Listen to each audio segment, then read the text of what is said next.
بسم الله الرحمن الرحیم. قدرمندو لیدونکو اوریدونکو ګرانو هیوادوالو سلامونه او احترامات مې ومنئ. نن 2 د نومبر کال 2015 چې د سه شنبه ورځ سره سمون خوري ستاسو په خدمت کې حاضر یم. د نن ورځې خبرونه ډېر ګرم ډېر په حساب داسې خبرونه دي چې زمونږ او ستاسو د خلکو د په حساب دغه د احساساتو سره برابر دي. ځکه چې دا د افغانستان د هر وګړي دغه د چې دښمن زبون شي او افغانستان لوی شي، نو هغه د ډیورن ډېر لوی فعالیتونه ډېر لوی ضربې د حکومت د پاکستان ته رسېدلي نړیوال موضوعات دي او په ضمن کې د نړیوالو او سیمه ییزو موضوعاتو باندې ستاسې پوښتنې دي چې ټولو ته به کوشش کوم چې ژر ژر یو نظر واچوم او د دغه یو ګلدسته چې د معلوماتو ده او د خبرونو ده ستاسو حضور ته وړاندې کوم. ګرچې خبرونه د بلوچستان او د خیبر پښتونخوا باید اوله کې ووایم او ډېر ګرم دي او ډېر لازمي دي، خو د ټولو نه مهم دا دی چې اول دښمن ته د هغه په ژبه باندې ځواب ورکول ډېر لازمي دي. تاسو ته معلومه ده چې ملا برادر نن خطاب وکړ او په هغه خطاب کې یو ډېر دوه جملې ویلې، دواړه جملې ډېرې پرمانا دي. یو خو دا ویلې چې نور زموږ د صبر کاسه لبریزه شوې ده، دا مه ازمایئ. ای نامرد دښمنه، یا د نامرد خطاب یو که پاکستان ته، ای نامرد دښمنه د کومه دښمني چې ته موږ سره کوې د ده لوی قیمت به ته ورکړي، ځکه څه چې د کرلي دي هغه به ریبي. نو دا ګورئ، دا په دغه څو ټکو کې ډېر مسایل پراته دي او دا د ټول نه مهم خبره دا وه چې زموږ حافظې شهیر کړي نه دي. موږ هر څه دقیق او محاسبه په ذهن کې لرو. یعنی 8 کاله خو یې دی ځورولی و که نه، کوم ظلمونه یې د سره نه و کړي پاکستان. نو دا خو به ټول واقعیت دی چې د ده به د هر افغان چې کوم شی دوی د ملا ضعیف سره کړی و هغه تاریخ نه هیروي، کوم شی چې دوی د عبدالوکیل متوکل سره کړی و هغه تاریخ نه هیروي. یا همدارنګې چې زموږ نور مجاهدین او دی ګوانټانامو ته ولیږل او د جمهوریت جنایتکاران او په اروپا او په امریکا کې ناست جنایتکاران خوشحاله کړل چې هغه جنایتکاران شرم نه لري، نن باداران خپل په ظلم باندې اقرار کړي چې په هغې باندې نن زه موضوع لرمه چې د یو انګلیس عسکر خپل په جرم باندې اعتراف کړی دی. شرم دی د دغې ته دوی ته والله مرګ په کار دی چې به دوی نور حواس د تلویزیونونه رانوځي چې دشمن راځي دا کوي چې څومره ظلمونه دی د افغانستان په ملت کې، او دوی بیا وایي چې هغه نظام ښه نظام او دا ښه نظام. دویم خبر دا دی چې کله ملا برادر دا خبره وشوله نو د اسحاق ډار پیام دا خوا دا راغی چې موږ باندې د ملګرو ملتونو د خوا نه فشار دی او موږ باید د تورخم دروازه پرانیزو. یعنی دا نهایت منافقت دی. دروازه دوی بنده کړله کله چې افغانستان اعلان وکړي چې بالکل بنده دی او نور نه غواړو، او دا عملی افغانستان دا کار وکړ او د دوی د مالټو وخت را ورسېده او دا مالټې د دوی که چېرته منځنۍ اسیا ته لاړې نه شي خرابېږي. خپله یې لابیګري وکړه له ملګرو ملتونو کې او د خپل لابیګري په نتیجه کې بیرته دا ویلې چې موږ ته خو ملګرو ملتونو ویلي دي چې تاسو باید دا دروازه خلاصه کړئ، خلک د ولږې نه مري. هیڅ چا تاسو ته نه دي ویلي. او ما ته نن دومره دوستانو پیامونه کړي چې فاطمي صاحب په دې به خبرې هم کوي او زموږ دا پیام به م رسوي، زموږ دا پیام به م رسوي چې اوشکو دروازې خلاصې نه شي. اوشکو چې دروازه خلاصه نه کوي هېڅوک د ولږې نه دی مړ شوی او نه مړ کېږي. نو هغه دوستان چې دا خبره یې کوله چې موږ د نړیوال د کنوانسیون لاندې باید د ترانزیت حق ورکړو، چې ما ویلې دا د عیسی خبره ده او د عیسی ته کار کول دي. هغه نفر ته اوس وایي چې چا باندې وایي زور په موږ راځي، په هغوی نه راځي. زور په چا راغی؟ زور په موږ په راغی که په دوی باندې راغی؟ نو خبره دا ده چې دا یو پلمه وه چې دوی جوړه کړله، په ده کې ناکام شول. خپل د میوو وخت چې راغی اوس د هغې د تېرولو لپاره منځنۍ اسیا ته لګیا دي وایي چې ملګرو ملتونه. زما د خلکو د اواز دی زه تاسو سره رسوم او دا تاسو ته وایم چې که څومره کولی شئ لاره ورته مه خلاصوئ او دا اجازه ورته هېڅکله مه ورکوئ چې د دې ځای نه دې میوې تېرې شي. دې کې زموږ د خویندو د ورونو د ټولو پیامونو اوازونه شامل دي او زه بالخصوص په دې برخه کې د خپل هغې خویندو نه چې پرون هم ډېر ښه کومنټس پرېښو. ما پرون اصلا غوښته ترېنه تشکري وکړم چې ډېر ښه بالخصوص د امینه رحیمه اکبري خور نه او د خدیجه ثنا نه چې هلته مفصل بعضې پیامونه پرېښو چې که دوستان هغه هلته ولولي ډېر ښه تفصیل ډېر ښه معلومات دي نو دی نه به ګټه واخلي. نو همدارنګې زه د ټولو هغه خویندو نه خدیجه ثنا، همدارنګې هیلۍ امید، فوزیه هاشمی، رحیمه اکبر، کریمه نظری، همدارنګې حفیفه حیدری، ثنا امان، هما محمد، مدینه، صفیه زهیر، تمنا آرزو، ثنا هاشمی، نرگس اصغر او د حبیبه خور نه ټولو نه مننه کوم چې تاسو راځئ زحمت وباسئ، هلته کومنټس پرېږدئ، ښه نظریات ورکوئ او ستاسو هغه شهامت او ستاسو هغه غیرت افغاني ته د ټولو افغانانو سلامي. دا ستاسو دا همت دا د هغې بې غیرتو ښځو چې تاسو په غرب کې معلومې دي چې لاړل د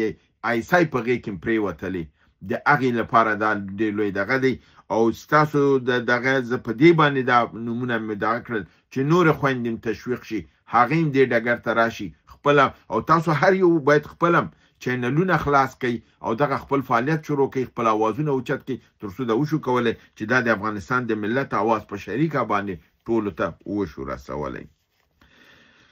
راځم د پاکستان کې د حملو باندې. په پاکستان کې هم زموږ تاسو یو مجاهد خور او یو قهرمان خور تاریخ جوړ کړ او یو نوې تاریخ پرېښوده. د ده خور نوم دی زرینه رفیق. دا په اصل کې بلوچه وه او د پاکستان د پوز باندې په برید کې ځان د خدای په لاره کې او د وطن په لاره کې قرباني کړ. د خور په نوکندي بلوچستان کې د پوز په یوه اډې باندې د هغې دروازې باندې ځان انفجاري کړ چې پس له هغې نه بیا شپږ تنه ازادي غوښتونکي مجاهدین په دې پوځي اډه باندې ورننوتل او هلته د سلهاو تنو نه زیات مړه کړي او زخمیان کړي دي او دا اډه یې کاملا له منځه وړې ده. همدارنګې په بلوچستان کې په چاغي کې په دغې باندې برید شوی دی په پوځ باندې، همدارنګې په تربت کې برید شوی دی، همدارنګې په نوشکي کې شوی دی او په تربت کې هم 4 تنه پوځیان له منځه وړل شوي دي او په دې نورو عملیاتونو کې هم زیات مړینه دښمن ته اوښتې ده خو د هغې احصایه زموږ لاس کې نه ده. خو په مجموع کې دا ویل کېږي چې په تېره یو هفته کې 11 حملې د پوځ په دغې باندې شوي دي، پوځیانو باندې د پاکستان پنجاب باندې 94 افسران او عسکران یې ورته وژلي دي چې دا یو ډېره لویه خبر ده. همدارنګې یو بې سابقه لویه حمله د پوځ په کاروان باندې د پکتیا په سیمه کې د میر غلام خان بندر سره نږدې هلته د مر سره په کاروان باندې برید شوی دی او کاروان کاملا له منځه وړل شوی دی. همدارنګې د پاکستان پر پوځ باندې په بنو کې د مومند خیلو په ساحه کې برید شوی دی، 2 نظامی افسران وژل شوي دي، 14 عسکره چې مجموعاً کې 14 کسه د پاکستان پوځ له منځه تللی. نو دا ډېر لوی عملیات دي د پاکستان په سطح باندې، ډېر یې دښمن زبون کړی دی، د خپوی راپرځولی دی، هغې خپل په جنګ کې دي، په پنجاب کې د قدرت په سر دلته مجاهدین لګیا دي، جړې وباسي او انشاءالله د نابودۍ سره یې دغه کوي. همدارنګې د خنجراب په بندر کې د پاکستان او د چین د پاکستانی پوځیانو چینایي اتباع چې هلته د سیاحت لپاره راغلي او غوښتلي چې خپل بیرغ اوچت کړي، هغې وهلي دي، ټکولي دي، بیرغ ورته لاندې غورځولی او دا باعث یو احتجاج د چینایانو شوی دی چې دا پاکستان د عمل موږ سره ولې وکړ. نو دوی په خپله لګیا دي تروریزم خپروي د سیمه کې دا کوي او په دې رقم سره دوی بیا په افغانستان او زموږ تاسو په ملت باندې تهمت وایي. راځم دې ته چې د دې نه بعد یو ډېر مهم خبر دا دی چې د انګلستان کې یو پوځي نن په محکمه کې په دې خپل د جنگي جرم باندې ارتکاب باندې اعتراف کړی دی او دې دا ویلي دي چې بالکل په 2010 نه تر 2013 پورې په دغه 3 کالو کې هلته دی هغه خاصه قطه د سپیشل فورس چې وه د دوی د خلکو په قتل کې بالکل لاس درلوده. په یوې واقعې کې 450 کسانو وژل شوي وو او داسې واقع هم شوي دي چې کله دوی تللی دي خلک یې هلته وژلي دي، بیا دوی هغه اسلحه بیرته ښودلې ده چې دا د موږ دومره اسلحه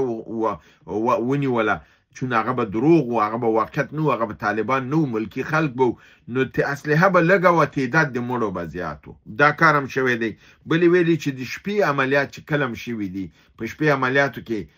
نه تنها چې تنکي ځوانان او سړي وژل کېدل، ښځینه هم وژل کېدلې او ماشومان هم ډېر زیات وژل شوي دي. او په دې باندې مې اعتراف کړی دی چې دغه جرم تنها انګلیسانو نه دی کړی، ټولو هغه قواوې چې په افغانستان کې هلته میشته وي که تحقیقات وشي داسې جنایت دوی کړی دی. دا د هغې جنایتکارانو لکه افغانستان شیطان انټرنیشنل چې پاکستان انټرنیشنل یې باید نوم وي، هلته چې دا کوم جنایتکاران راځي او ټوله ورځ جمهوریت او جمهوریت کې او طالب ته تروریست وي، دی که د نر اولاد دی او که دی ځان ته افغان وي، مسلمان وي او دی په وجود کې ذره شیمه دی مسلمانیت موجود دی، دی د راشي نن د اعتراف وکړي چې دا غربي نړۍ جنایت کړی دی او تروریزم یې کړی دی او دا په واضح الفاظو باندې وټاکئ. دی که دا جرأت نشته چې دا کار وکړي، د دی ایمان په پیسو خرڅ شوی دی. دا لادینه بې ایمانه خلک دي.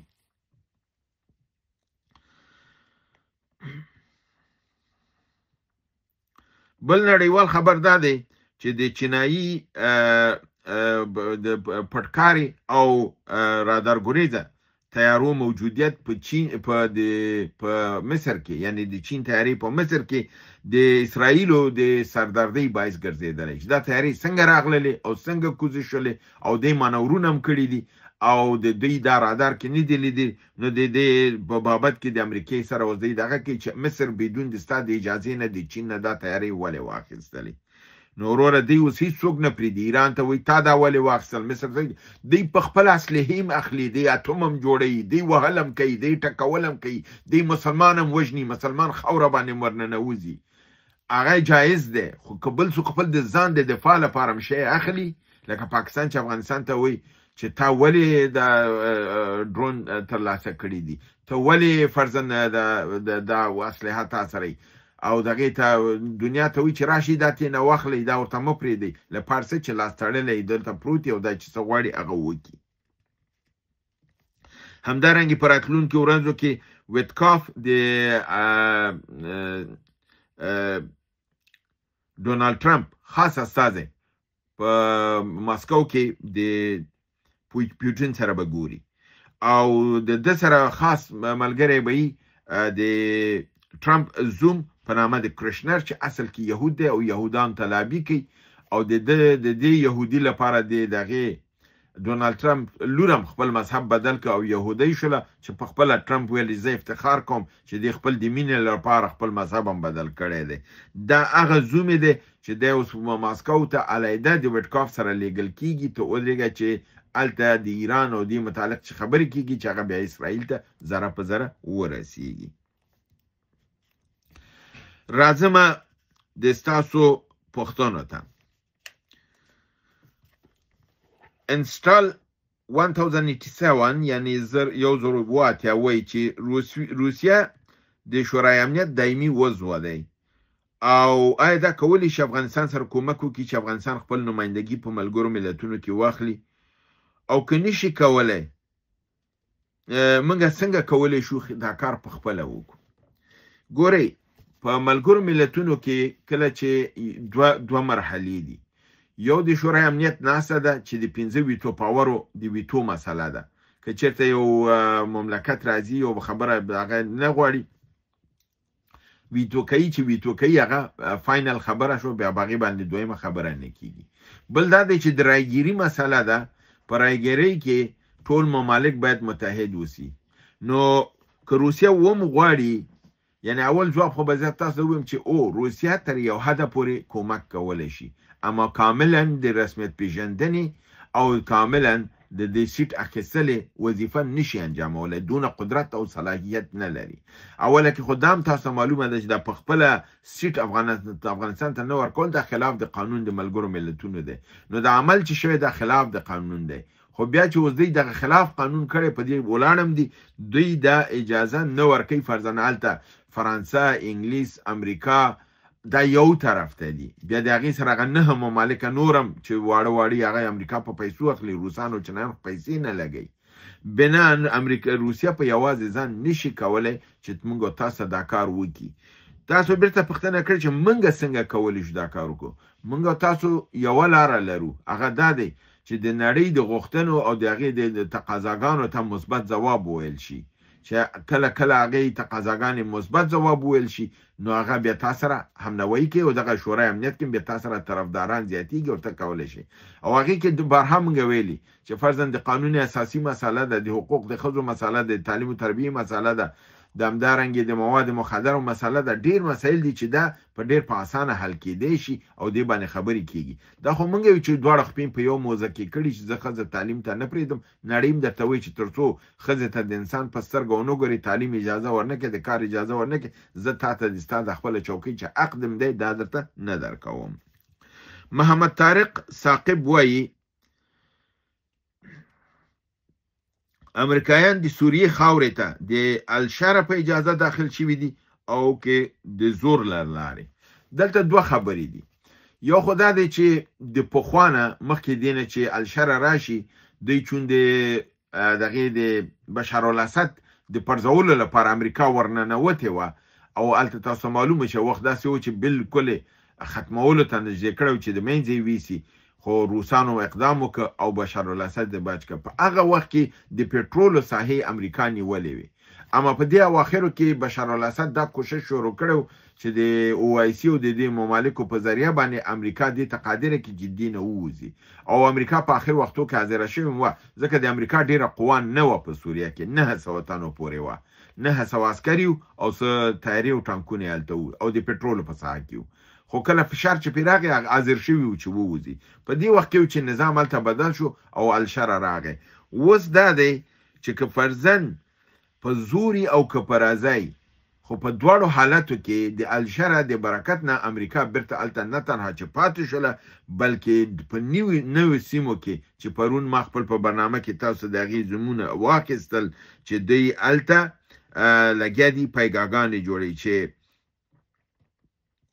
د هغې سیمو نومونه به بیا زه تاسو دوباره دا کوم دیر زور وه هسکه وه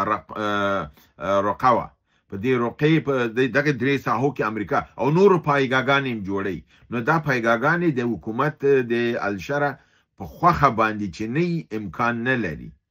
پخوا خو په زور راننوته امریکا اوس خو دا د په رضایت لګیا دی په نورو مناطقو کې په یوازې دي چې الشره ورته وایي چې د هغې ځینه هم ووځه نه هغه ورته وایي چې راځه دې کوم پایګاګانې جوړې کړه بنان دا دی ایجنټ قدرت ته رسیدلی دی مشکل امریکا نه لري څنګه چې په افغانستان کې امریکایانو آیا غني او دغې کوم صلاحیت درلوده کرزي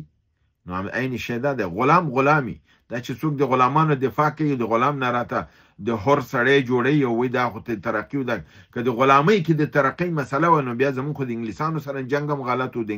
روسانو سره جنګ هم غلط و ترقي خو هماغه وخت کې موږ ته راتلله نو بیا دا جنګونه زمونږ غلط وو او که موږ نه زمونږ جنګ د برحقه و بیا نو زمونږ جنګ د امریکا په مقابل کې برحقه و بیا نو غني او کرزی غلامانو او د غلامانو دفاع چې څوک کوي هغه غلامۍ او بردګۍ ته لمن وهي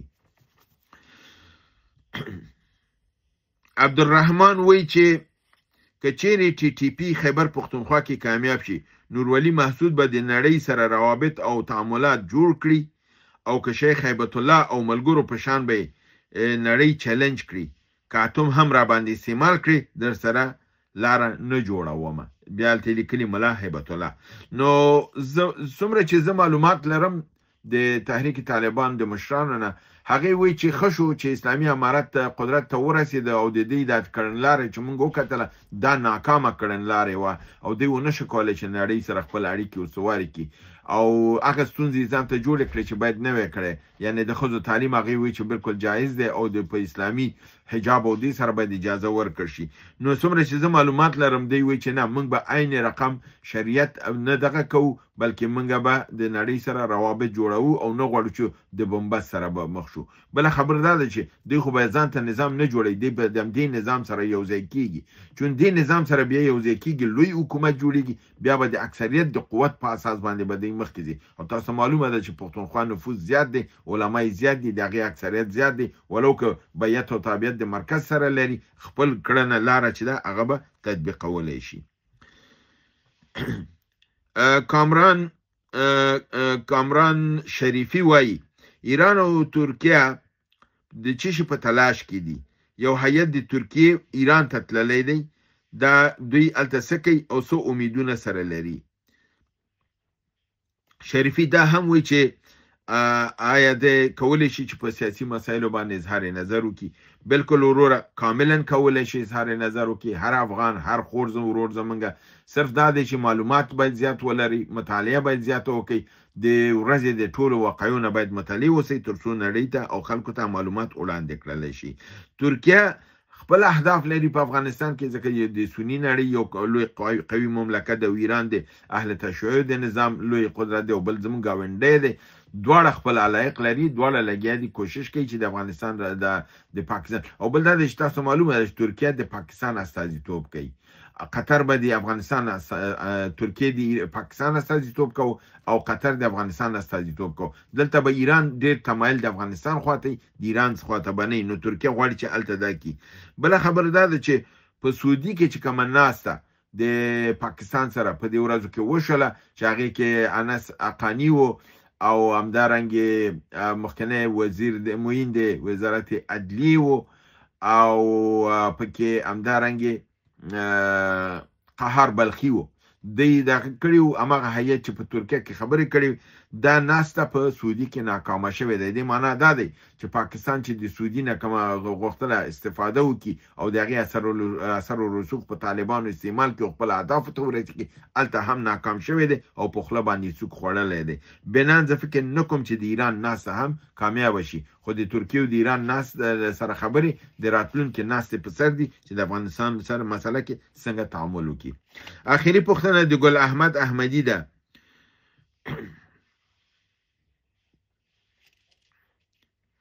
آیا اوس افغانستان د نورو ملکونو نظامی تجهیزات په آزاده توګه ترلاسه کولی شي که نه؟ ګورئ، یو خو دا دی چې د رسمیت پیژندنې ستونزه شته دی د افغانستان لپاره، ځکه د نړیوال چې کوم مراوده کوي هغه د رسمیت پیژندنې په اساس کوي، خو بالکل د افغانستان د نظامی تجهیزاتو اخیستلو دغه کولی شي. روسیې په رسمیت پیژندلی دی، روسیه لوی قدرت دی او هغې حاضر دي چې مرسته وکړي. هندیان ولو که په رسمیت هم نه دی پیژندلی خو هماغې لوري ته روان دي او هغې وایي چې موږ حاضر یو چې هر څه مرسته وکړو. بنان افغانستان کولی شي چې تجهیزات ترلاسه کړي واخلي، خو د دې لپاره دوه لوی عاملونه په کار دي. یو دا دی چې پیسه باید تاسو سره افغانستان سره دا پیسه نشته، بل دې ته باید ټرین شوي کسان کوم شی چې ته ترلاسه کوي ولري، نو د دې لپاره مخکې به کسان ټرین کوي، بیا به پیسه ورته برابره، یا د هغې په مقابل کې به نور امتیازات هغې مملکت ته ورکوي چې هغه بیا تا ته ستا د ضرورت لوازم درکړي او ته هغه وشخصه. نو افغانستان بالکل کولی شي په حیث یو حکومت او دولت چې په سیمه کې نړۍ کې هر مملکت چې هغه تمایل ولري دې ته دا ورکړي، دا ورسره کینې خبرې وکړي او هغه وسایل واخلي. هیله ده چې برنامه وګورئ، خوښ کړئ، دوستانو سره شریکه کړئ. تر بل برنامې چې تاسو حضور ته حاضرېږم، تاسو په لوی پروردګار سپارم. وما علینا الا البلاغ.